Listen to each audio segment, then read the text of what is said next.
रागनी के जाने के कोई 1 घंटे के बाद सिकंदर आ गया। उसने आते ही इमरान से पूछा वो देवदासी आई थी। इमरान ने कहा हाँ, मगर तुम्हें कैसे मालूम हुआ? सिकंदर इमरान के सामने बैठ गया, कहने लगा मुझे काउंटर गर्ल ने बताया है। मैंने ऊपर आते हुए यूं ही काउंटर गर्ल से पूछ लिया कि जीसी अग्रवाल से मिलने कोई पार्टी तो नहीं आई या किसी पार्टी का फोन तो नहीं आया।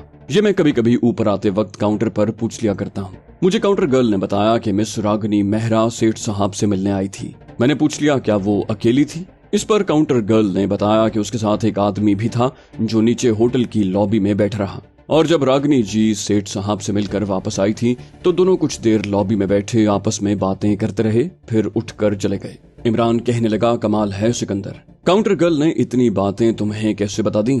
सिकंदर बोला मैंने उससे थोड़ी दोस्ती डाल रखी है, ये बहुत जरूरी है, इसी वजह से उसने मुझे रागनी मेहरा की नक्लो हरकत के बारे में पूरी तफसील बता दी है। वो करने क्या आई थी? इमरान ने कहा लगता है वो मुझसे बहुत कुछ पूछने और मेरे बारे में बहुत सी मालूमात हासिल करने आई थी। उसने मुझसे ये भी पूछा कि मैं पीछे कौन से शहर का रहने वाला हूँ और यहाँ किस पार्टी से बिजनेस की बात कर रहा हूँ।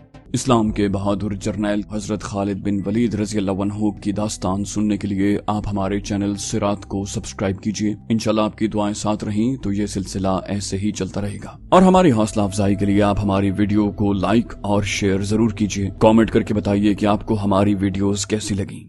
सिकंदर कहने लगा सर मुझे तो इस औरत पर पहले ही शक था, अब यकीन हो गया है कि वो यहाँ की खुफिया पुलिस के लिए भी काम करती है। इमरान ने कहा तुम फिक्र न करो, अगर उसका ताल्लुक किसी खुफिया एजेंसी से भी है फिर भी वो मुझसे कुछ हासिल नहीं कर सकेगी, और फिर हम यहाँ ज्यादा से ज्यादा 4 दिन मजीद ठहरेंगे। इस दौरान हमें हाई कमांड की तस्दीक मालूम हो जाएगी और हम बोरिया बिस्तर लपेट कर यहाँ से गायब हो जाएंगे। सिकंदर कहने लगा फिर भी सर हमें बेहद मोहतात रहने की जरूरत है। इसकी एक खास वजह है और वो ये है कि गंटोर का पुराना लाइट हाउस यहाँ से ज्यादा दूर नहीं, और इस पुराने लाइट हाउस में भारत सरकार खुफिया तौर पर एक इंतहाई अहम एटमी मिशन पर काम शुरू करने वाली है, और उस एटमी मिशन की सिक्योरिटी की खातिर यहाँ भी सीआईडी वालों का जाल फैला दिया होगा, क्योंकि पुराने लाइट हाउस के करीब ही ये शहर है। इमरान बोला मुझे सूरत हाल की नजाकत का पूरा पूरा एहसास है सिकंदर, हम अपनी तरफ से कोई ऐसी हरकत नहीं करेंगे जिससे किसी को हम पर शक पड़ सके। तुम ये बताओ कि मुराद खान से मुलाकात हुई? सिकंदर ने कहा हाँ सर, मुराद खान ने बताया है कि उनका खास आदमी एटमी मटेरियल के खुफिया कोड नंबर की फोटोकॉपी लेकर आज रात रवाना हो रहा है। इमरान कहने लगा इस सूरत में हमें कम से कम मजीद 4 दिन इस होटल में रुकना पड़ेगा। सिकंदर बोला सर मेरा तो ख्याल है कि हमें ये होटल छोड़ देना चाहिए, मुझे ऐसा लग रहा है कि हम यहाँ की सीआईडी की निगाहों में आ गए हैं। इमरान मुतफक्किर सा होकर कहने लगा मैं भी यही सोच रहा हूँ, अब हमें कांतिलाल से क्या सरोकार जो उसके फोन का इंतजार करने के लिए यहाँ बैठे रहें, हमें यहाँ से चले जाना चाहिए। मैं मुराद खान से बात करता हूँ। सिकंदर ने कहा जरूर करें सर, मुराद खान जी कल किसी वक्त आएंगे। बात यह है कि सर हम इस पोजीशन में नहीं हैं कि किसी किस्म का खतरा मोल लें। इमरान ने जवाब में कहा तुम ठीक सोच रहे हो सिकंदर। वो रात गुजर गई। दूसरे दिन 10 बजे के करीब मुराद खान आ गया। सिकंदर अली उसके हमरा था। उसने मुराद खान को रागनी मेहरा के होटल में आने के बारे में तफसील से बता दिया था। मुराद खान खामोशी से बैठ गया। सिकंदर अली ने दरवाजा लॉक कर दिया था।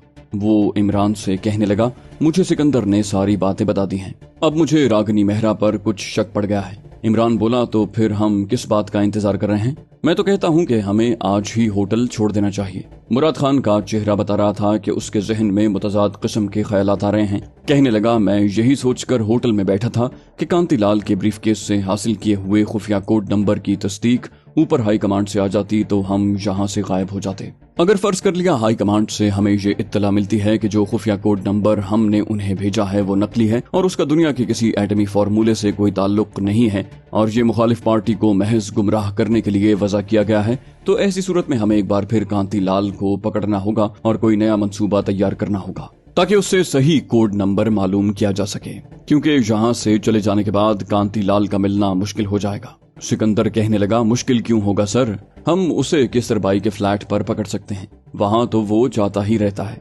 मुराद खान बोला ये भी मैं जानता हूँ कि हम केसर बाई के यहाँ उससे दोबारा मुलाकात कर सकते हैं, लेकिन वहाँ एक नया जाल बिछाना पड़ेगा, जबकि यहाँ हमने पहले ही से जाल फैला रखा है, यहाँ हम उसे आसानी से फांस सकते हैं।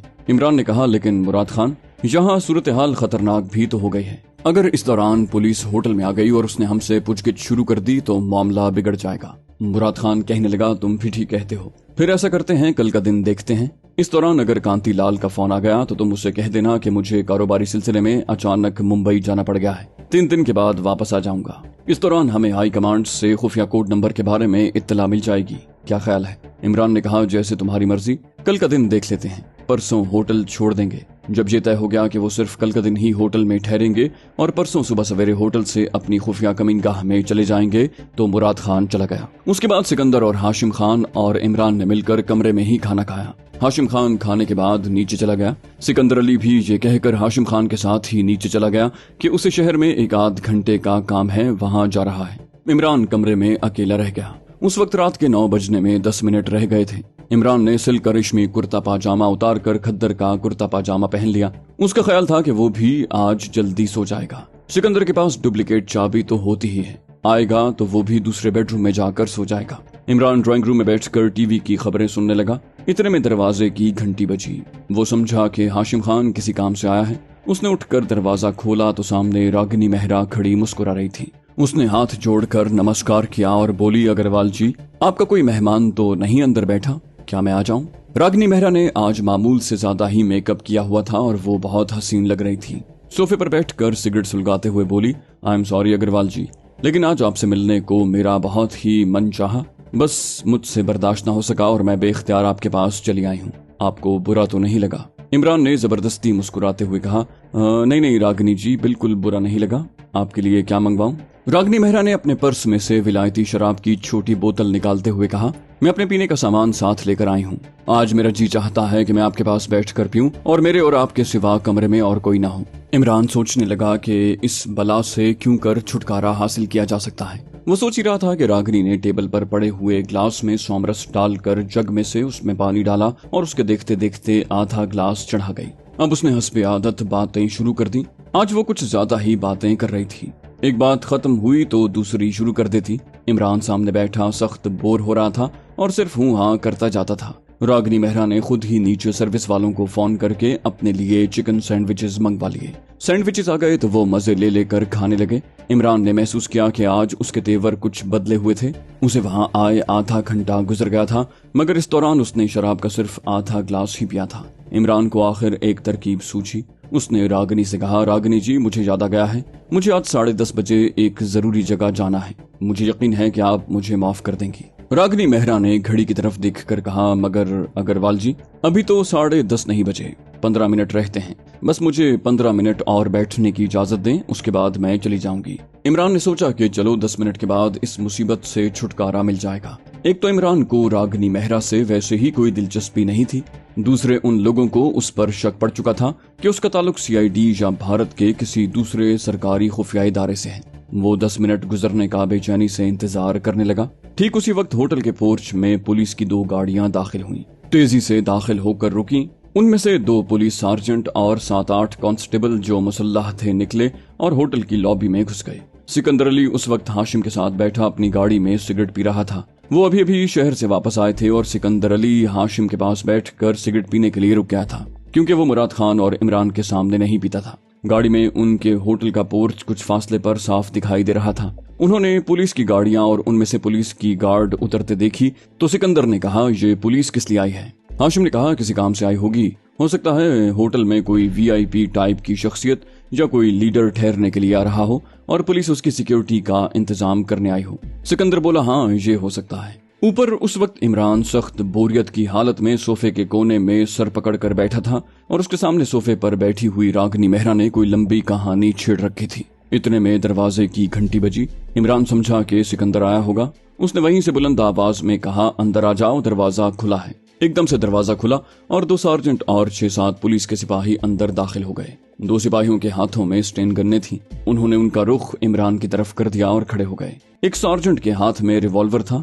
वो इमरान के सर के पीछे आकर खड़ा हो गया। दूसरे सार्जेंट के हाथ में बेद था। इस दौरान रागिनी मेहरा खामोशी से पर्स उठाकर कमरे से बाहर निकल गई। इमरान अब कुछ समझ गया था कि उसकी गिरफ्तारी के लिए ये जाल बिछाया गया है। वो ये भी समझ गया था कि अब वो भाग नहीं सकता और पूरी तरह से फंस चुका है। एक सेकंड में उसने सोचा कि उसके बेडरूम में कोई काबिल एतराज शय तो नहीं है, मसलन कमांडो चाकू, पिस्तौल या जासूसी कैमरा। उसके पास उन तीनों चीजों में से कोई भी नहीं था। उसने बड़े एतमाद के साथ सार्जेंट से कहा, सार्जेंट, शायद आपको कोई गलत फहमी हुई है। یہ وہ کمرہ نہیں ہے جہاں آپ کو جانا چاہیے تھا۔ سارجنٹ عمران کے سامنے میز پر بیٹھ گیا۔ اس نے کہا ہم صحیح کمرے میں آئے ہیں۔ آپ کا نام کیا ہے؟ عمران نے کہا میرا نام گوپی چند اگروال ہے اور میں آٹو اسپیئر پارٹس کا ڈیلر ہوں۔ سارجنٹ بولا اس کا مطلب ہوا کہ آپ ہندو ہیں۔ عمران فوراً سمجھ گیا کہ یہ لوگ ساری تحقیق کر کے آئے ہیں اور انہیں معلوم ہو چکا ہے کہ میں ہندو نہیں بلکہ مسلمان ہوں، مگر اب عمران اپنی زبانی اعتراف کر چکا تھا کہ وہ ہندو ہے۔ اب وہ یہ نہیں کہہ سکتا تھا کہ میں مسلمان ہوں۔ ویسے بھی وہ ہندو گوپی چند اگروال کے نام ہی سے ہوٹل میں مقیم تھا۔ عمران نے سارجنٹ سے پوچھا آپ کیا چاہتے ہیں؟ سارجنٹ نے کہا ہم آپ کو پولیس اسٹیشن لے جانے کے لیے آئے ہیں۔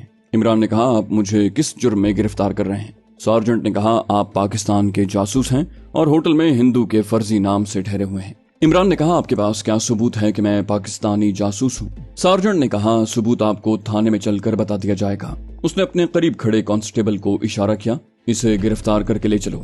عمران نے احتجاج کرتے ہوئے کہا دیکھیے آپ غلطی کر رہے ہیں، میں مسلمان ضرور ہوں لیکن میں نے محض کاروباری مصلحت کی وجہ سے اپنے آپ کو یہاں ہندو ظاہر کیا ہے۔ میرے دوست سرکار کے بڑے بڑے افسر ہیں، آپ کو بعد میں پچھتانا پڑے گا۔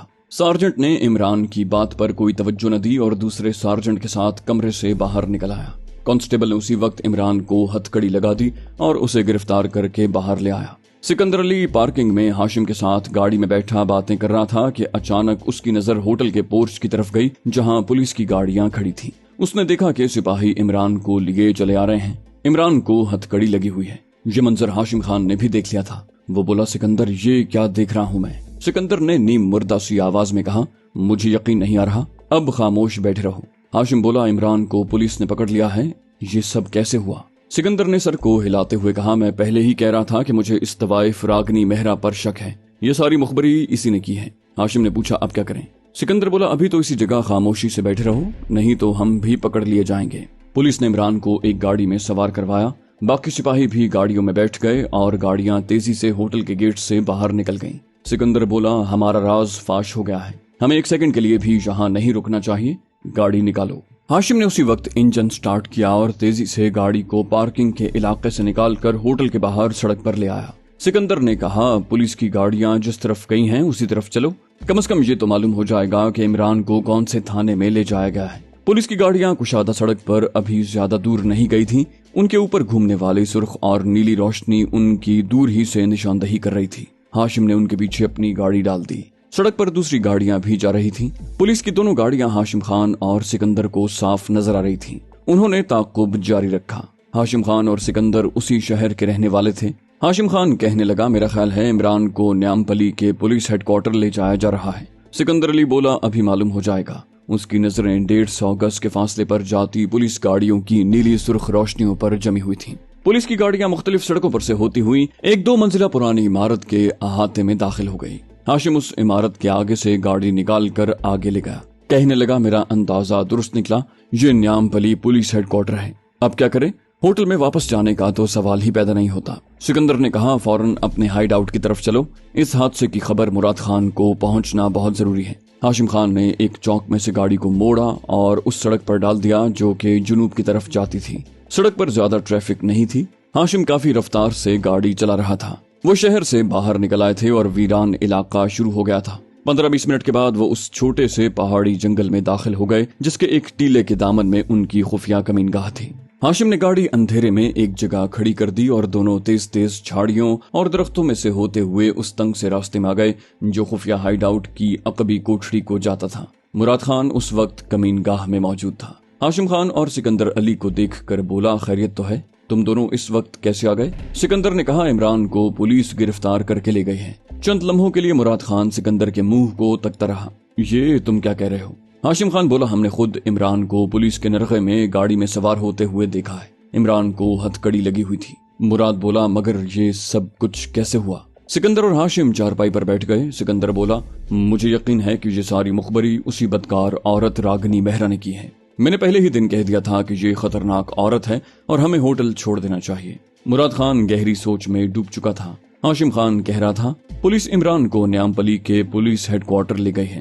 مراد خان بولا یہ بہت برا ہوا، ہمیں اس وقت عمران کی بڑی ضرورت تھی، خدا جانے اس کے ساتھ پولیس کس قدر تشدد کرے گی۔ سکندر بولا سر ہمیں عمران کو ہر حالت میں پولیس کی قید سے نکالنا ہوگا، اس میں کوئی شک نہیں کہ عمران موت کو سینے سے لگا لے گا، لیکن ہمارے نام زبان پر نہیں لائے گا۔ لیکن ہم عمران کو بھارتی پولیس کے مظالم کے حوالے بھی نہیں کر سکتے۔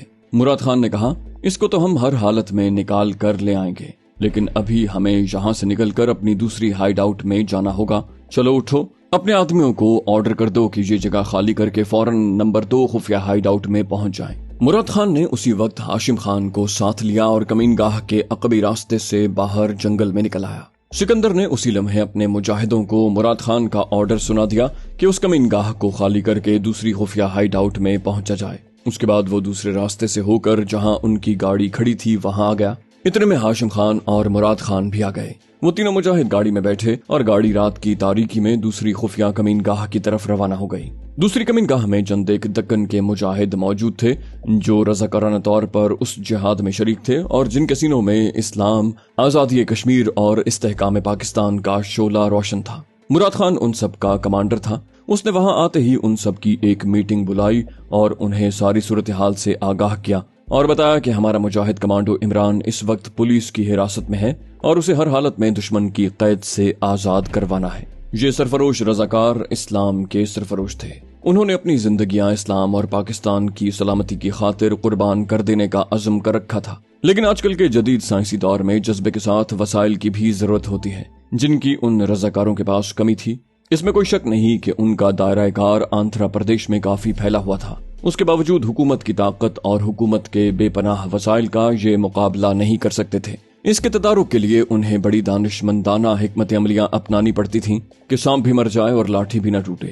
مراد خان نے ان سرفروش مجاہدوں کو، جن میں ہاشم خان اور سکندر بھی موجود تھے، مخاطب کرتے ہوئے کہا، کمانڈو عمران کو اس وقت پولیس نے نیامپلی کے پولیس ہیڈ کوارٹر میں رکھا ہوا ہے۔ آج نہیں تو کل اسے وہاں سے پوچھ گچھ کے لیے کسی ٹارچر سینٹر میں لے جایا جائے گا، جہاں اس کو اذیتیں دے دے کر یہ معلوم کرنے کی کوشش کی جائے گی کہ اس کے ساتھی کہاں کہاں روپوش ہیں۔ یہ میں بھی جانتا ہوں اور تم بھی جانتے ہو کہ عمران موت کو ترجیح دے گا مگر اپنی زبان بند رکھے گا، لیکن ہم عمران کو زندہ نکال لانا چاہتے ہیں۔ میں چاہتا ہوں کہ تم اپنے اپنے وسائل کو کام میں لاتے ہوئے یہ معلوم کرنے کی کوشش کرو کہ پولیس عمران کو پولیس اسٹیشن سے کس جگہ لے جا رہی ہے۔ اس کے بعد ہم اسے وہاں سے نکالنے کا کوئی منصوبہ بنائیں گے۔ صبح ہوتے ہی تمہیں سب سے پہلا کام یہی کرنا ہوگا کہ سارے شہر میں پھیل جاؤ، جہاں جہاں ہمارے ہمدرد موجود ہیں ان سے رابطہ کرو اور سب کو ہوشیار کرو کہ وہ اس بات پر نظر رکھیں کہ عمران کو کون سے ٹارچر سیل میں لے جایا جا رہا ہے۔ یہ ٹارچر سینٹر وجے واڑہ میں بھی ہو سکتا ہے اور کسی دوسرے شہر میں بھی ہو سکتا ہے۔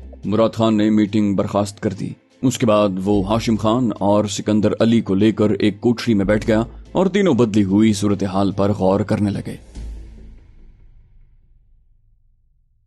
تو دوستو، یہ تھی ہماری آج کے ایپیسوڈ۔ امید کرتے ہیں آپ کو ہماری کہانی پسند آئی ہوگی۔ جانے سے پہلے اس ویڈیو کو لائک کیجئے اور شیئر کرنا مت بھولیے۔ کامنٹ کر کے ہمیں بتائیے کہ آپ کو ہماری ویڈیو کیسی لگی، اور اگر ابھی تک آپ نے اس چینل کو سبسکرائب نہیں کیا تو اسے سبسکرائب کیجئے اور بیل آئیکن دبا کر آل نوٹیفیکیشنز آن کر لیجئے۔